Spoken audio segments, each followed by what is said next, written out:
Chapter 4 Blessings on a Pleasant and Rational Personality.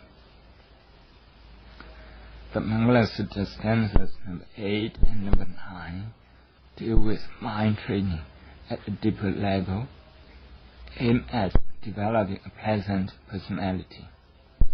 The blessing numbers 22 to 30, which deal with reverence or respect, humility, contentment, gratitude, listening to the Dhamma at the right time, patience or tolerance, being open to advice, to associate with monks and Dhamma teachers, opportune discussion of the Dhamma, are geared towards cultivating a peaceful and wise character. In other words, they are intended to tame the egoistic tendency in the human mind. Respect. Respect is an important quality of the mind that has much positive influence on the families, working environment, organization, and society.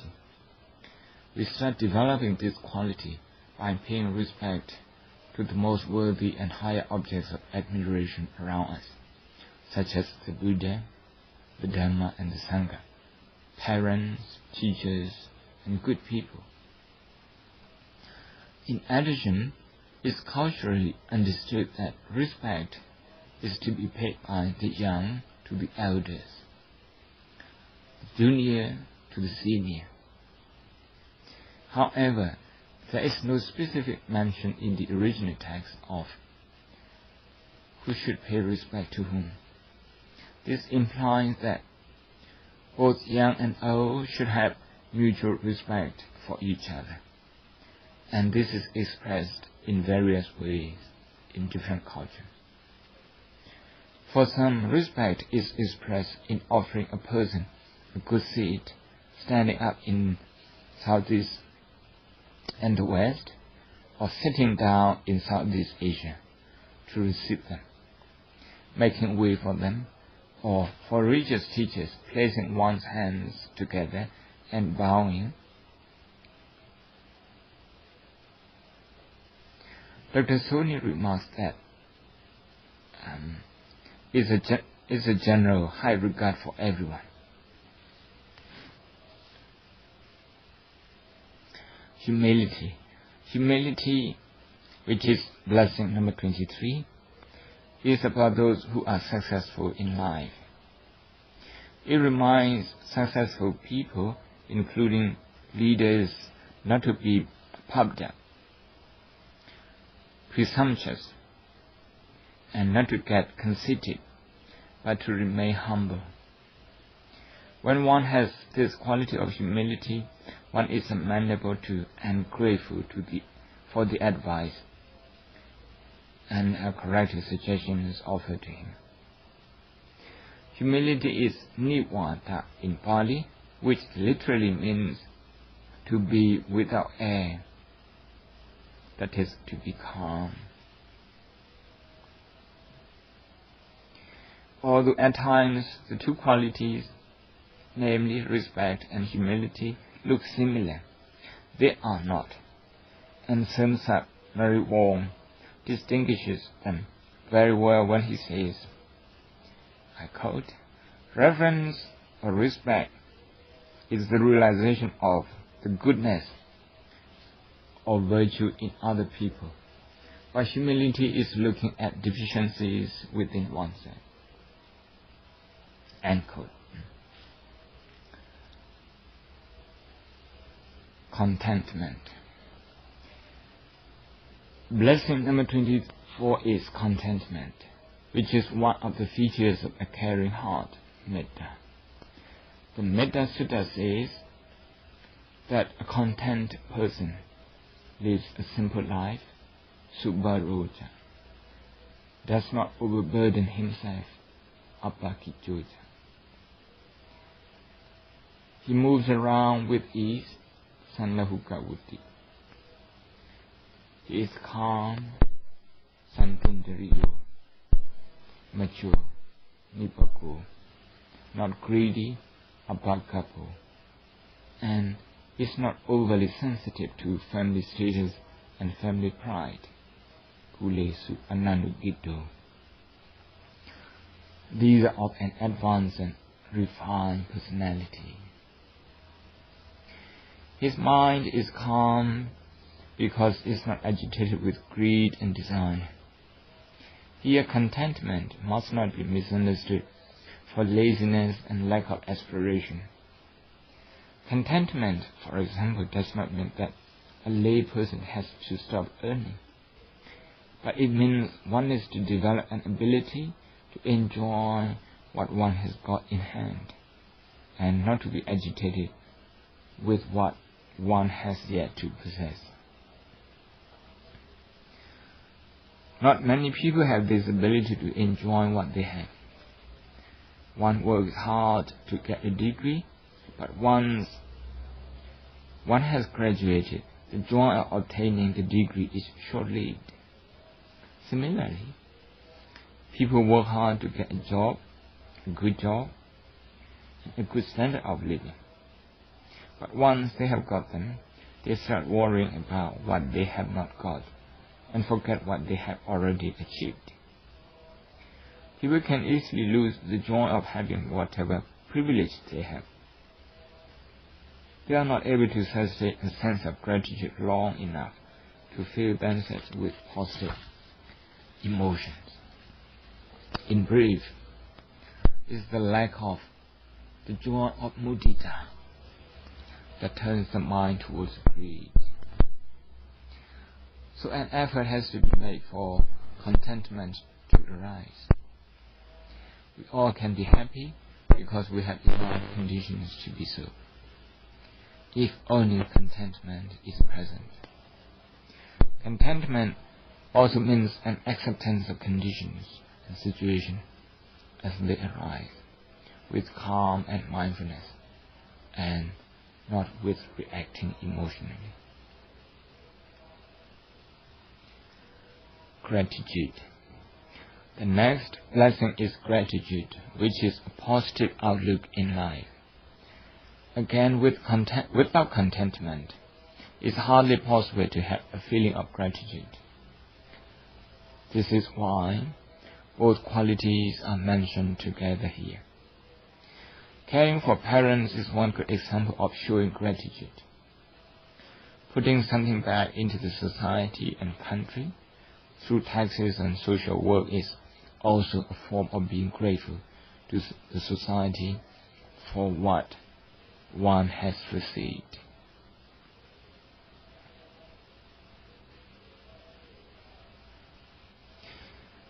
It is very rare, the Buddha observed in the Anguttara Nikaya, to find these two types of people in life. The first is one who knows and shows kindness, and the other is one who is grateful. Dr. Soni therefore writes, I quote, "Without this quality, a person forgets parents, relatives, friends, teachers, and those who teach him Dhamma. He turns his back on them just when they could be helped by him, or when they are in need of aid." End quote. It is said that one day during the time of the Buddha, a Brahmin by the name of Radha wanted to be ordained, but the Buddhist monastic discipline dictates he needed someone to look after him as a preceptor. And when he could not get one easily, that prompted the Buddha to ask the monks, who remembered the gratitude to this Brahmin. Venerable Sariputta, the most intelligent around, after the Buddha raised his hands and said that he did, and it was this Brahmin who had offered him a spoonful of rice on his alms round in the morning. So Radha was ordained by Venerable Sariputta as his preceptor. It is only a brave content, mindful and wise heart that knows gratitude. Listening to and learning the Dhamma. A person filled with the above qualities of respect, humility, contentment and gratitude is ready to listen and learn the Dhamma. This is about exploring the philosophy of life and drawing resources from other people's wisdom. The Buddha says that two conditions are required for one to gain enlightenment. Number one, applying sufficient and systematic attention. And two, listening to others. Reading a Dhamma book or listening to Dhamma CDs are also included here. Opportune times to listen and study the Dhamma are, for example, the full Uposatha days or Buddhist New and Full Moon days. When disease or suffering makes one thoughtful enough to absorb the Dhamma. When the mind is sufficiently concentrated, as when faced with impending death. One may not be ready to listen and learn the Dhamma when one is too tired physically and mentally, or is too troubled by worries or under the influence of drink and drugs. One needs to make effort to listen and learn from others in order to develop wisdom. At a top university like Oxford, professors are often busy attending lectures given by other scholars. It's part of their continued education in life. Here, the topics of Dhamma cover a wide range of subjects. One should choose a topic relevant to one's pursuit. For example, a meditator should listen and study topics related to meditation stages, while a politician should inquire about Buddhist social, political and economic teachings. An anxious person should find out about how to deal with anxiety and emotions, and a scholar may be interested in Buddhist philosophy. Listening and studying the Dhamma also opens doors for other qualities to develop. Patience.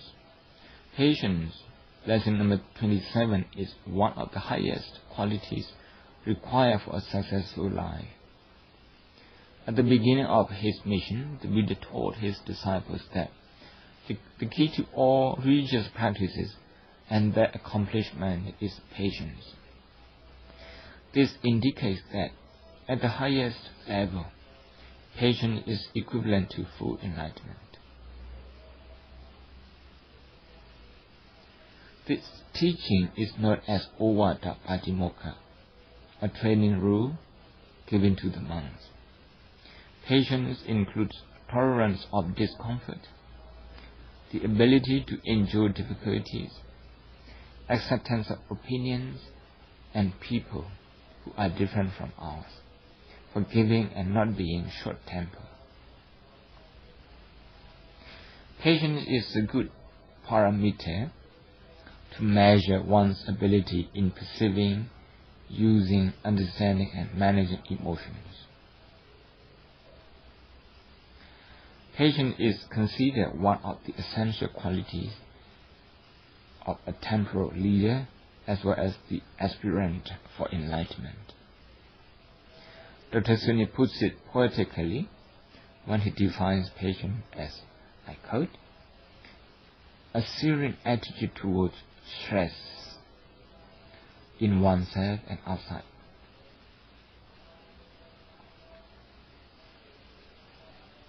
Which enables a person to accept with equanimity the flow of events. In fact, with even a little of this virtue, the mind becomes cool, clean and calm, like a refreshing pool of crystal clear water, quite unlike the minds of most people, which can rightly be compared to a pot of boiling soup or a cup of water with swirls of color in it. End quote.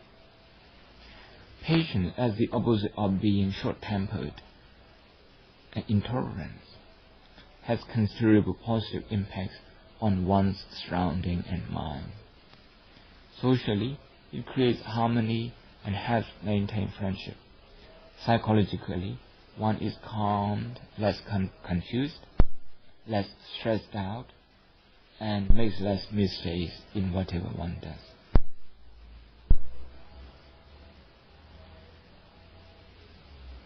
Being receptive to advice. Being receptive to advice, so I just said that, is also an important lesson. In some culture, it is understood as obedience, which signifies that the instruction comes from a superior or senior. I believe this quality of being open to advice is a blessing for anyone, junior or senior, who practices it. The Pali commentary defines this quality not for a certain age group, but for all ages, and says that being open to advice means a person can easily be addressed, spoken to, advised, or corrected. The Majra Uchotut of Burma says that this mangala is important not only to politicians and businessmen, it is equally important to all classes of people, students, teachers, bhikkhus, etc. This quality is necessarily a natural development from the preceding values of patience, contentment, humility, and respect, and is also considered to be one of the expressions of metta. In the Metta Sutta, being open to advice from others is grouped together with other worthy features. For example, being honest, straightforward, easy to instruct, gentle, and not conceited, content and easy to support, with few duties, simple living, with peaceful faculties, masterful and modest. Without this open mind and open heart, it's hard to conduct a fruitful teaching or discussion.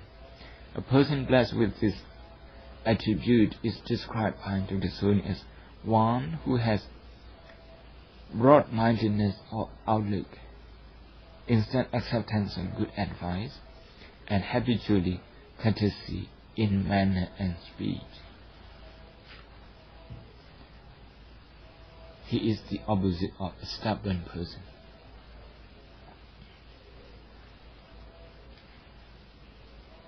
Presence of a samana. Seeing and being in the company of a samana is a blessing. Here, although samana symbolically denotes religious practitioners, who are usually monks and nuns,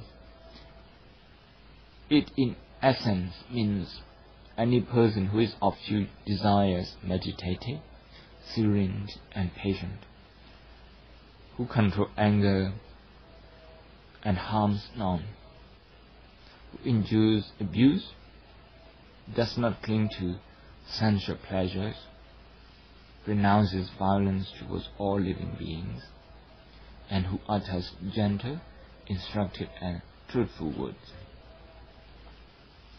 One can benefit from and be inspired by their wisdom and serenity.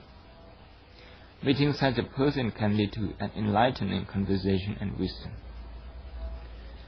The late Thai forest meditation master, Venerable Ajahn Chah, is said to have pointed out that even a very developed person like Prince Siddhartha, who would become Buddha in that very life, had to be prompted by the sight of a meditative samana before he could decide to seriously search for a way out of suffering. Ajahn Chah asked his monk disciples in England to go out for alms round regularly, even if no one may offer them food. Prince Siddhartha himself did not have a chance to have a conversation or any teaching from the monk he saw before he decided to lead his princely life. But even the mere sight of a samana was enough to inspire and spark him into a full swing of search for enlightenment. We also know how Sariputta, who would become one of the two chief disciples of the Buddha, was inspired by Venerable Assaji, one of the group of 5 who was walking serenely for alms round in the morning. Requested, Venerable Assaji spoke on a single verse, and that was enough for a very intelligent man, Sariputta, to realize the truth. As Venerable Pisala, an English learned Mahathera from England, remarks, I quote, "Seeing Venerable Assaji was enough to inspire confidence, but questioning him was necessary to arrive at understanding." End quote.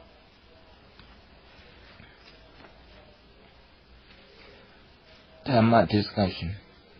Discussion of Dhamma at an opportune time is an advanced blessing, which could be properly undertaken only after one has developed open hearts and minds, patience, respect, and humility. Seeing and being in the company of samanas increases the possibility of Dhamma-oriented discussion more and more.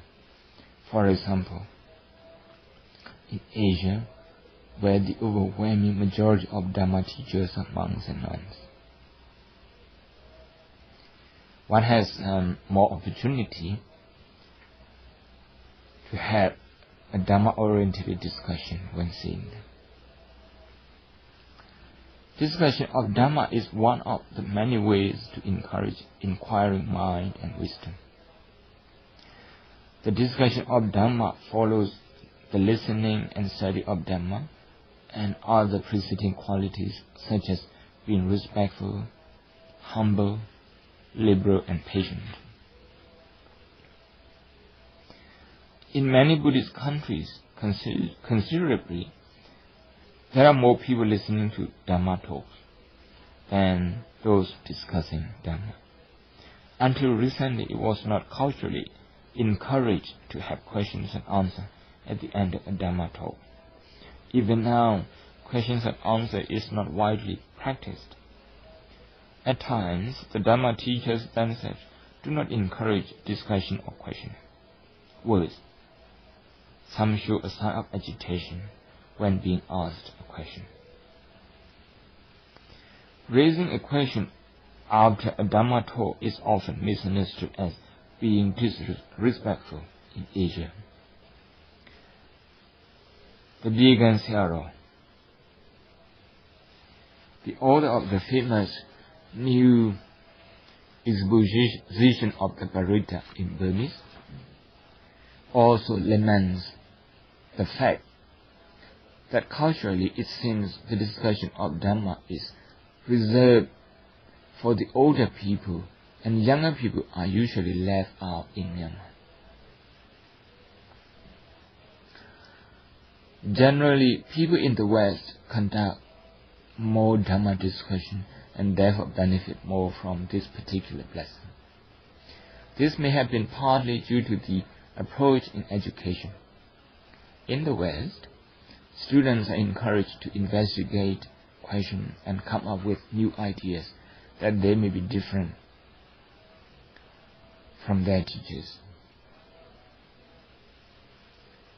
Different opinions are tolerated or indeed respectfully accommodated in school and university, while in the East, students are mainly expected to provide a correct and standardized answer, and often an opinion different from the teacher is not accommodated.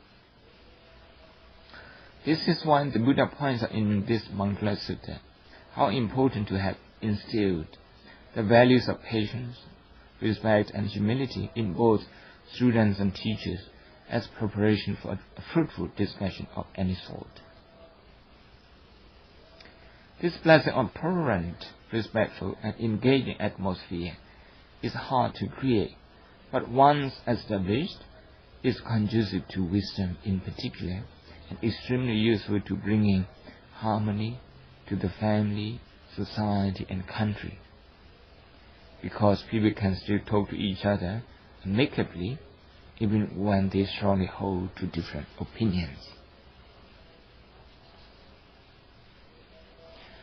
The Buddha encouraged discussion, and this is evident in many suttas which record debates on points of religious and social significance.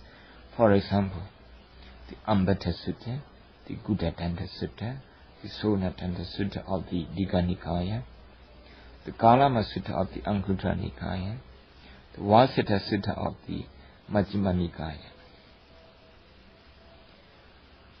The Buddha, as an enlightened teacher, also tolerated disagreement.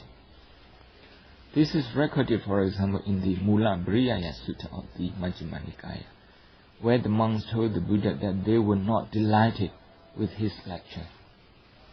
The Buddha was also a patient and open-minded teacher. He modified some of the monastic rules, Vinaya, 7 times after listening to complaints and consultation with his monk and non-disciples.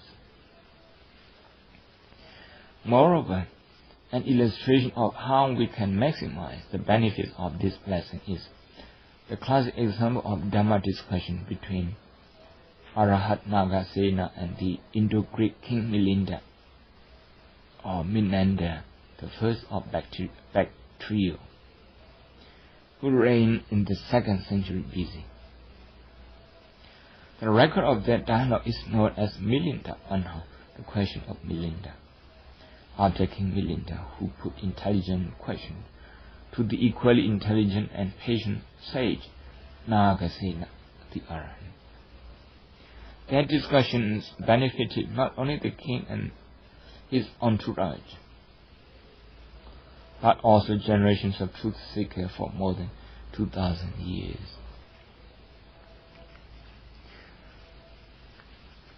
Up to this stage, there have been 30 kinds of blessing, the practices which are aimed at building sound foundations in life, that is, blessing number 1 to 6, offering good education, that is, blessing number 7 to 10, cementing social structures, that is, blessing number 11 to 17, instilling morality, that is, blessing number 18 to 21, and establishing a pleasant and open-minded personality, that is, blessing number 22 to 30.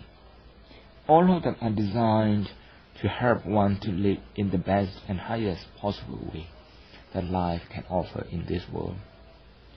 These points of blessing consider various aspects of a worldly life that is peaceful and enjoyable on the one hand, and on the other, that can handle all the hazards which daily life can throw at us.